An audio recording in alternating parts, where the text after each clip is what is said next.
Sungguh-sungguh Allah sangat ridho ketika seorang hamba itu makan makan ketika sesuap nasi dia muji Allah, ketika minum seteguk nasi dia muji Allah. Itu kalau orang diridhoni Allah itu wali betul. Itu untuk jadi wali itu gampang, kamu makan ridho, kamu ninjak buminya Allah ridho seneng, kamu hidup keseharian aman seneng. Nah ini supaya sampean kita semua ngaji betapa panduan Rasulullah untuk menggapai ridho Allah itu banyak yang keseharian sekali. Saking kesehariannya banyak dalam hadis dan itu sahih. Nabi menyebut hal-hal yang keseharian. Hatta ma tas'alu fi imra'atika, kamu punya uang kemudian istri kamu bisa makan itu ibadah. Bahkan sebagian ibadah itu dicontohkan Nabi yang akhirnya diprotes sahabat. Yaitu wa fi buti ahadikum sedekah, kamu menggauli istri kamu itu ya sedekah. Sampai sahabat bilang yang benar ya Rasulullah. Ayati ahaduna syahwatahu wa huwa lahu ajrun. Masa urusan biologis, urusan syahwat kemudian dia dapat pahala. Nabi menjawab, alai salawadu aha fi haramin akana alaihi wisrun. Bagaimana kalau dia meletakkan ke yang tidak benar itu kan dosa. Nah, hal-hal seperti ini yang saya ingin teman-teman semua. Saya juga agak ingin ngaji demi Anda juga agak ingin. Itu dosa sekali ngaji kok pesanan kelompok tertentu itu enggak boleh. Islam itu untuk semua. Jadi ya cuma karena di depan saya jenengan ya seakan-akan jenengan korbannya. Itu ada ilmunya dalam usul fikih itu. Jadi orang itu harus ngaji usul fikih.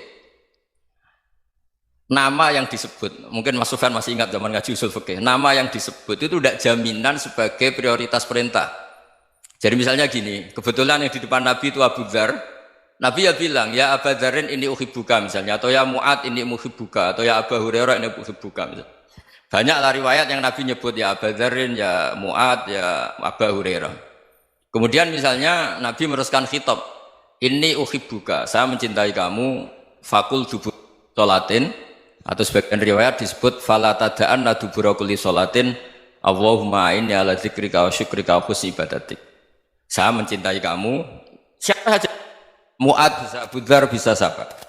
Saya mencintai kamu, mohon kalau habis sholat kamu jangan lupa wiridan Allahumma inni ala dzikrika wa syukrika wa husni ibadatik. Ya Allah, tolong kami permudah supaya mudah ingat Engkau. Anda tidak bisa mentang-mentang, wong nama saya Parmin, nama saya Purnomo, itu yang diperintahkan Mu'ad misalnya. Jadi yang disebut satu, tapi khitab itu untuk siapa saja. Saya teruskan ya. Jadi saya mohon semua kita melakukan kebaikan itu, kalau dalam kaidah fikih disebut al-yakin la yuzalu bisyak. Banyak kebaikan yang kebenarannya itu 100%. Tidak punya efek samping ke pihak lain, ke kelompok lain, ke komunitas lain. Itu tadi misalnya Anda makan, dan itu murah sekali, hanya butuh satu piring. Setiap punyaan kamu muji Allah, setiap minum kamu muji Allah. Itu redaksinya Rasulullah SAW disebut, Allah sangat ridho ketika seorang hamba makan, kemudian dia memuji Allah. Atau minum, kemudian dia muji Allah. Logikanya gampang, negara seperti ini yang kamu harapkan bentuknya kayak apa, mertua, ipar, komunitas, tetangga, itu nyata terjadi itu kan belum pasti. Sementara yang mesti terjadi adalah kamu butuh makan, kalau tidak mati. Butuh minum, kalau tidak mati. Butuh bumi yang nyaman ditempati, kalau tidak kita juga mati. Sebab itu Allah kalau menyebut nikmatnya itu hal-hal yang keseharian. Alladzi at'amahum min ju'. Allah itu siapa? Allah itu yang menciptakan kamu bisa makan.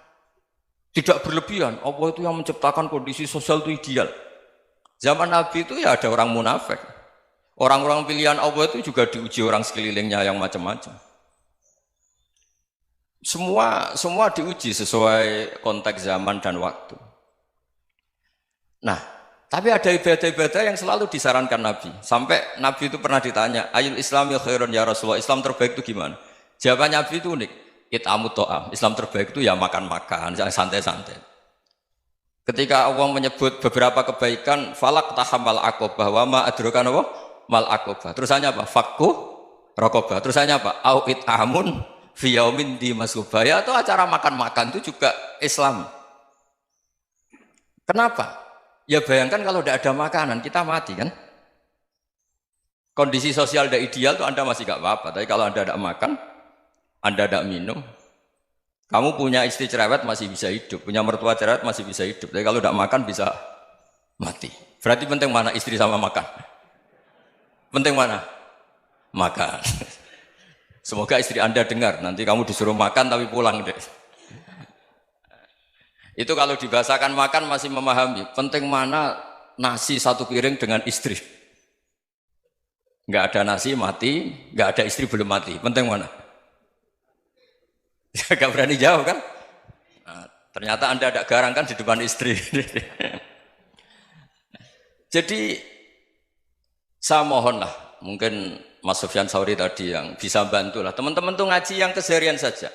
Karena kita nyari ridha Allah itu berdasar firman Allah. Dan firman Allah itu menyebut keseharian tuh riang, gampang.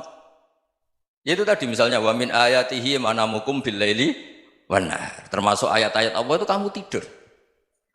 Maka dulu itu ada guyonan, ada tokoh Mu'tazilah, kelompok dalam Islam yang berpikir manusia itu bisa menentukan ikhtiarnya sendiri. Karena saya bisa duduk, duduk, ingin berdiri, berdiri. Karena kelompok ini nggak terima kalau semua kehendak Allah, nanti bagaimana kalau semua kehendak Allah kok ada hisab ya, ada sanksi. Lucunya itu dia akhirnya, ini cerita ya, mencintai seorang perempuan, cantik sekali. Dan itu dia menjadi ahli sunnah itu oleh hal-hal yang sepele. Karena istrinya cantik, ya namanya suami istri itu hubungan intim. Terus ditanya, Mas, masih ingin lagi? Masih. Silahkan diulang lagi. Wah ya tidak bisa. Katanya manusia bisa menentukan yang diinginkan. Itu tobat itu. Itu nggak bisa ditobatkan Mas Sufyan Ats-Tsauri. Orang cantik yang mudah nobatkan orang itu orang cantik. Segampang itu. Akhirnya kita tahu, makanya kalau dalam kitab Hikam itu disebut al-aqil mayyakul madza yaf'alu wa hubi wal ghafil mayyakul madza af'al. Orang yang punya akal karena sadar ini wilayah Allah, semua milik Tuhan. Itu dia tiap hari berpikir, besok Allah akan melakukan apa terhadap dunia ini. Kamu merencanakan suatu mau plesir, ternyata gempa. Mau wisata ke Rusia, ternyata perang. Kamu tidak pernah tahu apa yang akan terjadi besok. Wa ma tadri nafsum madza taksibu ghadan. Tapi anda semua kita ini sering punya jadwal permanen. Makanya saya kalau diundang siapa saja, bisa takdir. Yang jelas Gus ini acara penting. Ya masih acara penting nak pangeran ngersakno piye? Kok ape dadi pangeran? Kamu kok mau jadi Tuhan? Itu kadang ya kiai. Penting Gus acara ini jenengan harus memastikan bisa. Loh kamu itu yang ngajarin tauhid, sesuatu itu biadillah kok bilang-bilang apa pasti. Kalau maksa terus tak tobatkan loh kamu kata saya. Ya kalau gitu Gus bilang insya Allah. Wah itu hati saya, fisik saya, roh saya sudah bilang insya Allah. Tidak usah kamu latih kata saya. Nah hal-hal tauhid keseharian itu gampang sebetulnya. Wal ghafil yaqulu madza af'al. Tapi orang yang lupa Allah dia setiap hari bilang besok apa? Kita bisa melakukan apa? Seakan-akan dia itu aktor, dia penting, dia subjek permanen, dia. Padahal kita ini hanya objek kehendak Allah Subhanahu wa taala. Karena kita yakin sesuatu yang terjadi di alam raya ini kita tidak bisa apa-apa. Makanya saya sering ngaji, sering bilang saya, ketika Anda mensifati Allah, Dia yang menghidupkan. Sudah itu tanamkan sehingga ketika kita mati santai saja. Kenapa santai? Allah punya cara menghidupkan kita. Zaman kita hidup juga gak tahu caranya ngelola jantung, ngelola paru-paru. Kamu juga gak tahu ngelola oksigen yang tidak beracun, tidak ngandung polusi. Tahu-tahu hidup. Gak ingin tua ya tahu-tahu tua, gak ingin mati tahu-tahu mati. Selama ini kita hidup juga gak tahu apa-apa sebetulnya. Hanya gaya tok, punya jadwal, punya planning. Kalau kamu bisa menentukan pilihan Anda, pasti Anda istrinya cantik, 4 neriman semua, kona'ah semua. Nyatanya enggak kan? Ada 1 jelek, cerewet. Oh itu kan, nyatanya enggak bisa apa-apa Anda kan? Dan kamu bawa mati lagi. Itu kan, istri Anda juga gitu, punya keinginan, punya suami yang ganteng, yang jabat, yang neriman, yang enggak poligami. Ya enggak kesampaian juga. Kalau kita ngitung tingkat kegagalan kita itu gagal terus. Ya kan? Nah, terus ingat Allah, madza yaf'alu wa bi.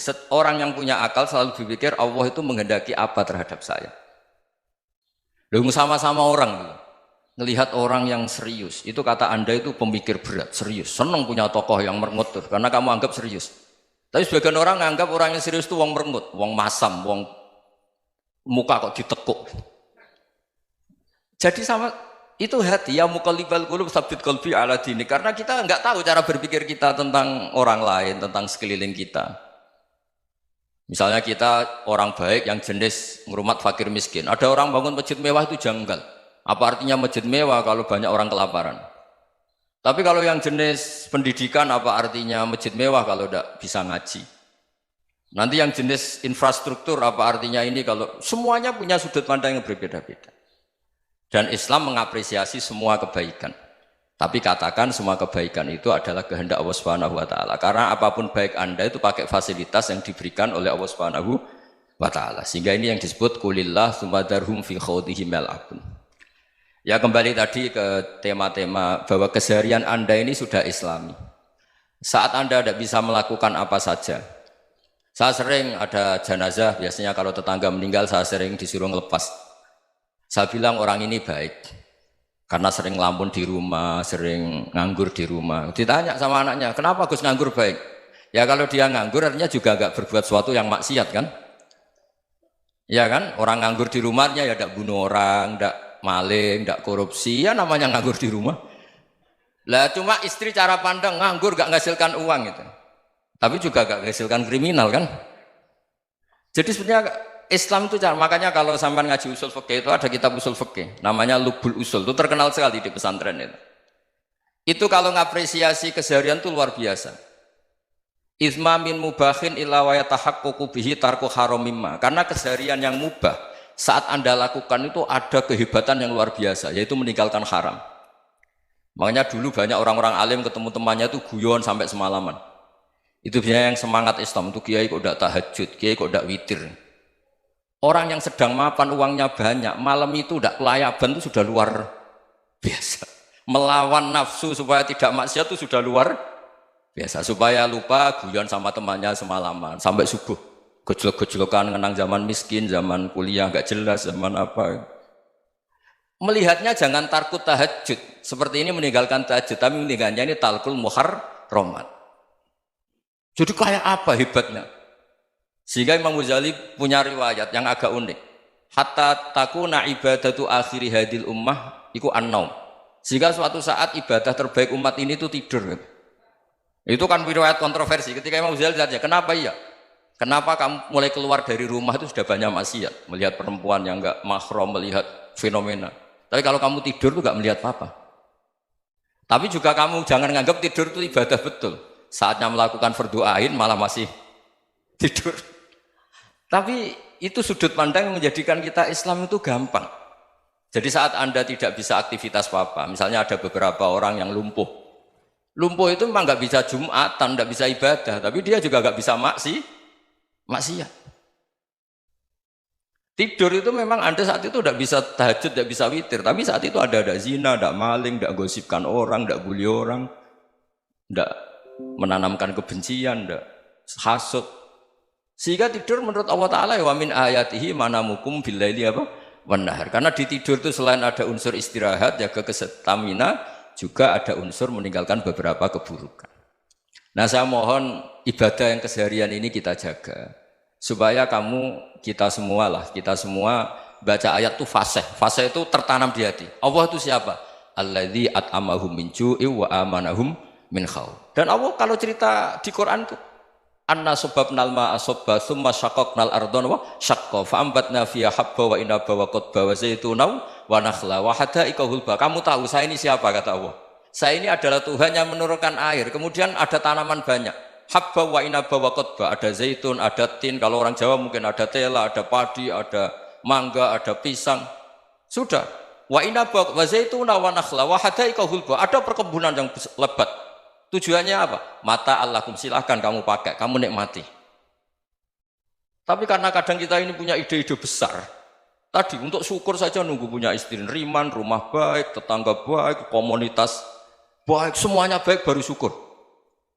Lama-lama nanti ada di surga, syukurnya nunggu surga paling kelas A. Itu sudah ada yang menghuni Rasulullah, kamu nggak boleh di situ. Masa untuk syukur saja? Repotnya Masya Allah. Jadi mohonlah Quran yang kalau Anda hafalkan juz sama itu kan ada ayat-ayat yang kayak tadi. Ya, fal yang dzuril insanu ila ta'ami. Coba lihat. Apa yang kamu makan ya? Dari mana? Dan untuk mempertahankan hidup kamu keseharian. Jadi jangan kira ibadah itu harus membentuk komunitas yang versi Anda. Ibadah itu harus yang hal yang mulu-mulu. Kesehariannya Anda alami. Loh ini saya tidak bikin-bikin. Saya ngaji bukan karena berdasar pesanan. Itu ayat yang saya baca kan betul ada ayatnya kan. Fal yang dzuril insanu ila ta'ami. Anna sobabnal ma'a sobba. Thumma syaqaqnal ardo syaqqa. Fa'ambasna fiha habba wa inabau wa qodba. Wa zaitunaw wa nakhla wa hadaika gulba. Terusannya apa? Mata'al lakum. Silakan kamu nikmati. Mata itu silakan kamu nikmati. Ya kayak sampai dikasih hidangan ya makan. Ya sudah makan. Habis makan ya minum. Habis itu ngantuk ya tidur. Ya sudah normal-normal saja. Kayak apa indahnya Islam. Tapi Anda mencari Islam yang gimana lagi? Nah itu yang diajarkan guru-guru kita, diajarkan sanad kita sampai Wali Songo, sampai Rasulullah SAW. Bahwa pada akhirnya ada jihad, ada perang. Itu dulu memang perang, bukan membunuh. Beda. Dulu kita dijajah Belanda ya perang, dan itu normal karena kita dijajah. Jadi ketika orang lain ingin baik sama kita, wa in ahadum minal musyrikin astajaruka ya fajirhu hatta yasma'a kalam Allah. Kalau mereka ingin baik ya kita baik. Makanya ada istilah musta'man, mu'ahad. Kalau mereka ingin damai, berdampingan dengan kemajmukan ya itu yang lebih baik. Karena memang Islam menghormati proses perdamaian. Wa in janahu lis-salmi ya fajnah lah. Kalau ingin damai ya kita harus